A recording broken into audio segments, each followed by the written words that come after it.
1. This summer.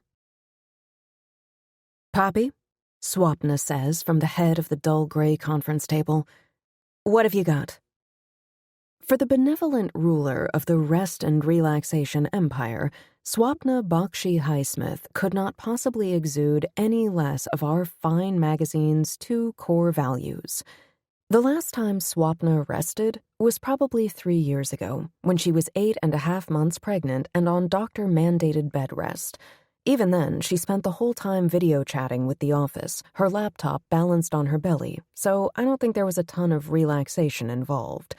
Everything about her is sharp and pointed and smart, from her slicked-back high-fashion bob to her studded Alexander Wang pumps. Her winged eyeliner could slice through an aluminum can, and her emerald eyes could crush it afterward. In this moment, both are pointed squarely at me.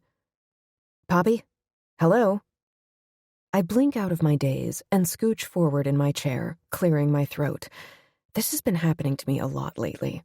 When you have a job where you're only required to come into the office once a week, it's not ideal to zone out like a kid in algebra for 50% of that time, even less so to do it in front of your equal parts terrifying and inspiring boss. I study the notepad in front of me. I used to come to the Friday meetings with dozens of excitedly scribbled pitches, ideas for stories about unfamiliar festivals in other countries, locally famous restaurants with colloquial deep-fried desserts, natural phenomena on particular beaches in South America, up-and-coming vineyards in New Zealand, or new trends among the thrill-seeking set and modes of deep relaxation for the spa crowd. I used to write these notes in a kind of panic, like every experience I hoped to someday have was a living thing growing in my body, stretching branches out to push on my insides, demanding to break out of me. I'd spend 3 days before pitch meetings in something of a sweaty Google trance, scrolling through image after image of places I'd never been, a feeling something like hunger growling in my gut. Today, however, I spent 10 minutes writing down the names of countries. Countries, not even cities. Swapna is looking at me, waiting for me to pitch my next big summer feature for next year, and I'm staring at the word Brazil.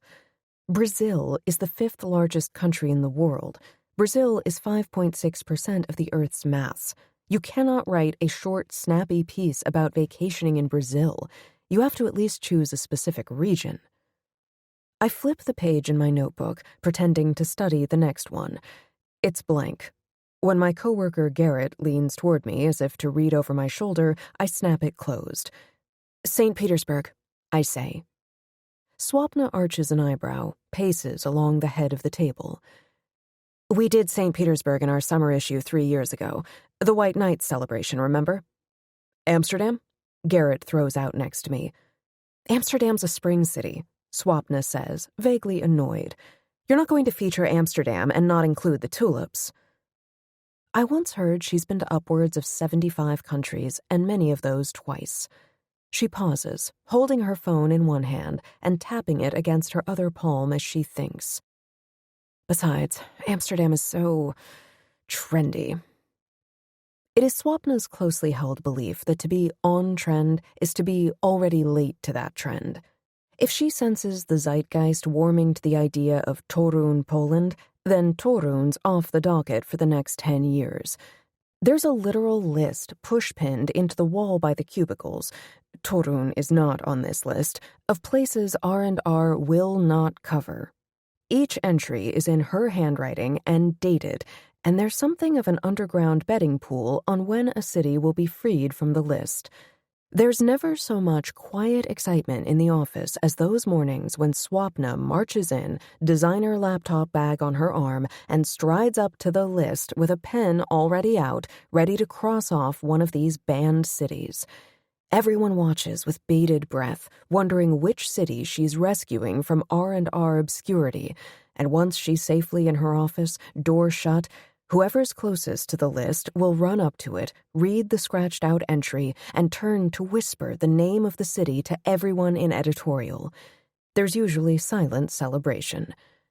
When Paris was relinquished from the list last fall, someone broke out champagne, and Garrett pulled a red beret out of a drawer in his desk, where he'd apparently been hiding it for just such an occasion. He wore it all day, jerking it off his head every time we heard the click and whine of Swapna's door. He thought he'd gotten away with it, too, until she paused beside his desk on her way out for the night and said, "Au revoir, Garrett,"